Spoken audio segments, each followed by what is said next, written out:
When the dog sits down, this point will actually come down, and they actually rest on this point. So the foot will go into a situation where you actually have this coming down and it rests. And you'll probably see this in your own pet if you start studying your own cat or your dog.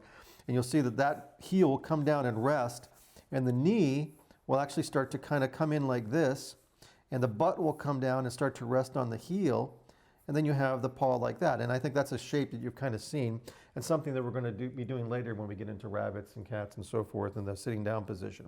But it's also because in the vertical position when they're standing, you're getting a stretch. So you're getting this, which is something that we're going to be talking about a lot. We're basically talking about squash and stretch.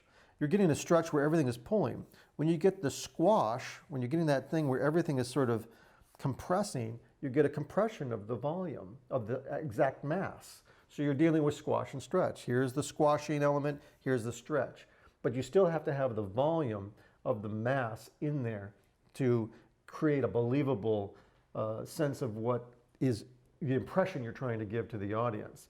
Because after all, these are lines, these are drawings, it's not like real photographic animals. So you have to maintain believability by understanding what is actually in here, and when it does change shape, how is that going to affect other things? If this is going to come down, well, this is going to push down here, create more mass. And so that's how you start to look at it.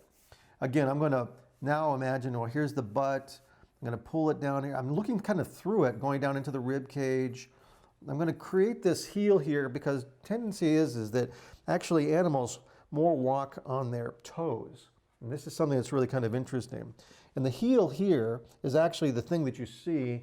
This part here is really what you see, that little kind of worn out thing, because as they run, they'll hit this bottom of the thing. And I've actually seen on horse runs where even a horse, which is a really strong muscular character, on a real strong gait, there's actually been photographic evidence of the heel actually touching the ground. Well, dogs do this too. So you'll have this little sort of calloused area that goes down to the toes, and then that's what you have this here. In a close-up, on a cartoon level, you'd sort of have something like this, where you'd have the callus going down here, and then these toes would come out like this, and then you might have little nails coming out or something like that, but you can see that that becomes now more like the actual structure of what a dog would look like. And again, I'm not picking a furry dog because I want to show actually what's going underneath.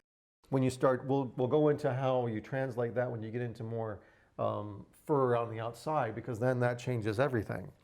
So again, I'm going to go in here. I'm going to pull out this knee just like I did on this side here. I'm going to take the heel back over here. I'm going to, knowing that I'm dealing with a bit of a perspective, I'm going to kind of rough in very casually this. And the reason I do this is because they are very much fingers. It's just that there's more mass on the bottom of the pad that isn't down here that actually is, than we do. We don't have that. But there is that, that commonality that we have in how, we're created.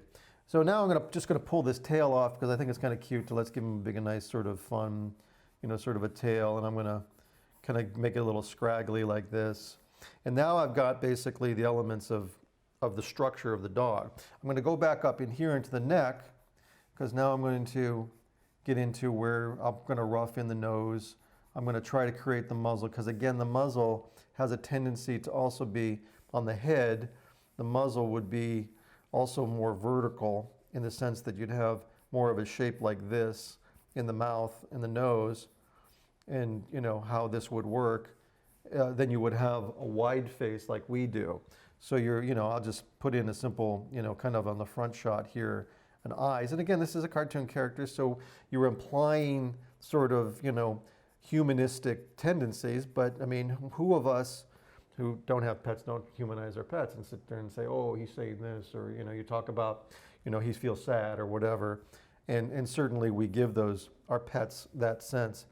Again here, this would be the front side. On the 3/4 side, I'm going to sit here and give, this aspect of it so that I can, pull the big nose down here and then try to, pull this over here like this. This is, again, very, very rough. And then I'm going to start to pull the chin in here like this. I haven't more space here to do the ears, but you get the idea.